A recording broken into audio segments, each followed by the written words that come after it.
¿Qué tal, mis queridos amigos, mis queridos hermanos? Qué gozo para mí saludarles. Qué privilegio conectarme en esta oportunidad para iniciar una nueva sección en el repaso de la escuela sabática, que la vamos a iniciar hoy viernes y vamos a hacerla cada viernes, que es un resumen de la lección de escuela sabática resaltando los puntos principales de la misma para que usted, si es maestro, entienda cómo enfocar la lección, y si no es maestro, pues extraiga lo mejor de la lección para aplicarlo en la vida diaria, para aplicarlo en su experiencia personal.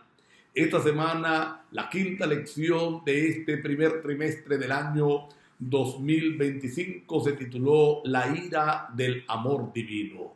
Y cuando escuchamos entonces este concepto de la ira de Dios, para algunos es un concepto repulsivo, para algunos es un concepto inimaginable. ¿Cómo Dios con ira? Eso no puede ser verdad. Dios no puede airarse. Dios es todo amor. Sin embargo, nosotros vamos a mirar que durante esta semana se enfatizó que la ira de Dios es simplemente una respuesta, una expresión disciplinaria de su amor respecto al mal y al pecado. Es decir, que la ira de Dios no es como la ira del ser humano, no es como nosotros nos airamos, que perdemos la razón, que es irracional, por supuesto, lo que estamos diciendo, que conlleva egoísmo, hacemos daño, sino que la ira de Dios es simplemente una respuesta natural a ese amor grande que Él tiene por el ser humano, que Él tiene por sus criaturas, y que el mal y el pecado entonces lo destruyen. Por eso en esta semana nosotros a través de la lección vimos resaltados dos puntos básicos. Dos puntos básicos. En primer lugar, la ira de Dios es la respuesta santa y paciente al pecado. Mira los dos términos que estamos usando. Voy a repetir el concepto, el primer punto básico. La ira de Dios es la respuesta santa y paciente al pecado. Vamos a analizar estos dos términos. En primer lugar, santo. Mira, y lo hemos dicho, lo voy a repetir, no se parece a la ira de nosotros. No es una ira irracional, no es una ira egoísta, no es simplemente capricho de Dios, como lo vamos a ver un poquito más adelante. Es simplemente una reacción natural. Dios es un Dios santo, Dios es un Dios perfecto, Dios es un Dios amoroso, comedido para con nosotros. Es un Dios que desea, anhela y trabaja para mirar el bien de sus hijos, para mirar el bien de sus criaturas. Y cuando el pecado llega y daña, cuando el mal viene y daña, naturalmente Él reacciona contra ese pecado, contra ese mal que daña a sus criaturas. Así que es una respuesta santa, pero también es una respuesta paciente. Y vamos a ilustrarlo con lo que está escrito en el Salmo 78 de nuestra Biblia. El Salmo 78 es el salmo más largo después del Salmo 119. Y va a narrar la historia del pueblo de Israel, enfatizando principalmente la historia del éxodo y el peregrinaje de Israel por el desierto. Mira que el Salmo 78 no es un salmo elevado a Dios a manera de cántico o de oración. Es un salmo dado a los israelitas en forma de instrucción. Allí el salmista Asaf, que es el autor de este salmo, narra la historia de Israel mostrando el contraste entre la fidelidad de Dios y la rebeldía de los israelitas. el amor supremo de Dios por su pueblo y cómo el pueblo de Israel daba la espalda en forma rebelde a Dios, cómo él respondía rechazándolo y yéndose tras ídolos. Uno no logra entender al pueblo de Israel con esto, pero eso fue lo que ocurrió. Y si nos evaluamos a nosotros, vamos a darnos cuenta que actuamos igualito. Así que esa rebeldía, según el verso 21 del capítulo 78 del libro de Salmo, esa rebeldía donde el pueblo se quejó de Dios, donde el pueblo habló mal del Señor, donde rechazó las bendiciones en forma abierta, dice que Jehová lo oyó y se indignó. Fuego subió contra Jacob y furor subió contra Israel. Así que es una respuesta a esa rebeldía que por muchos años Dios vino aguantando de su pueblo. Y vamos a darnos cuenta que esa ira no destruyó al pueblo por completo, ni destruyó el pacto que se había hecho.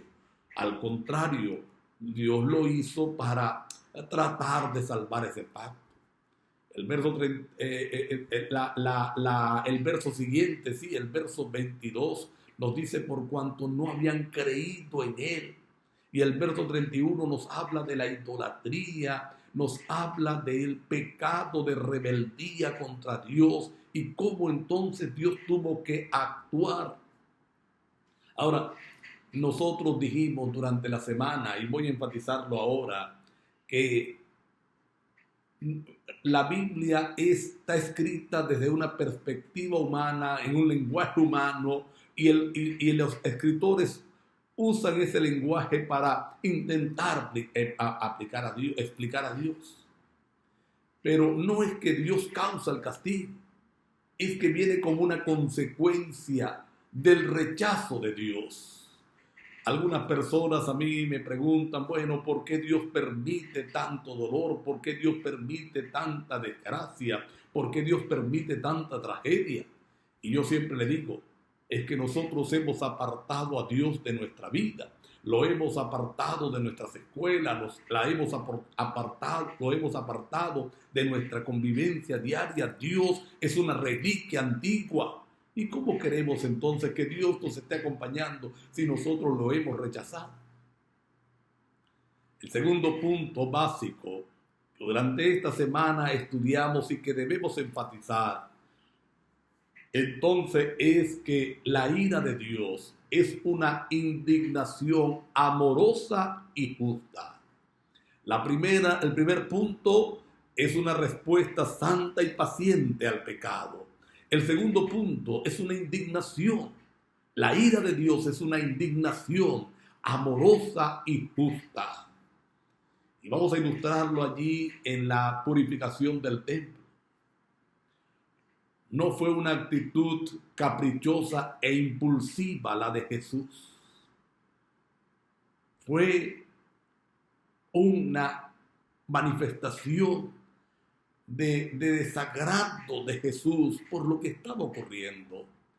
Los que estaban sufriendo allí en el templo por los negocios turbios que el liderazgo eclesiástico, el liderazgo religioso estaba llevando a cabo. Eran los pobres, los marginados, las viudas, los huérfanos. Y esa acción causa una indignación amorosa. Mira qué cosa tan interesante. Una indignación amorosa. Dios ama al ser humano. Y justa. No es desequilibrada. No fue que no lo merecían. Me gusta cómo lo describe el espíritu de la profecía, que fue una manifestación de poder más que humano lo que se vio en Jesús. Fue Dios actuando en favor de sus hijos, en favor de aquellos que estaban sufriendo. Así que al explicar o al estudiar la ira de Dios, nosotros tenemos que entender estos cuatro conceptos: una respuesta santa y paciente y una indignación amorosa y justa. Dios sigue siendo un Dios de amor. Dios te sigue amando y me sigue amando a mí con todas sus fuerzas. Hace todo lo posible para que tú te salves, para que yo me salve. Pero cuando el mal viene a nosotros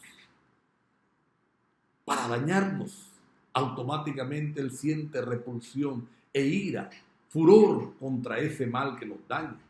Pero si nosotros somos los que causamos el daño, el furor y la ira viene como resultado, no porque Dios lo quiera, sino porque es natural en su carácter. Yo quiero orar para que Dios nos ayude a comprender este concepto, aplicarlo en nuestra vida y ser dignos cristianos, caminar de la mano de Él todos los días. Querido Padre, gracias por la lección de esta semana. Permítenos entender estos dos puntos y si nos toca explicarlo, enfatizarlo. En el nombre de Jesús. Amén. Mis queridos amigos, mis queridos hermanos, Dios me les bendiga. Nos vemos en la lección número 6.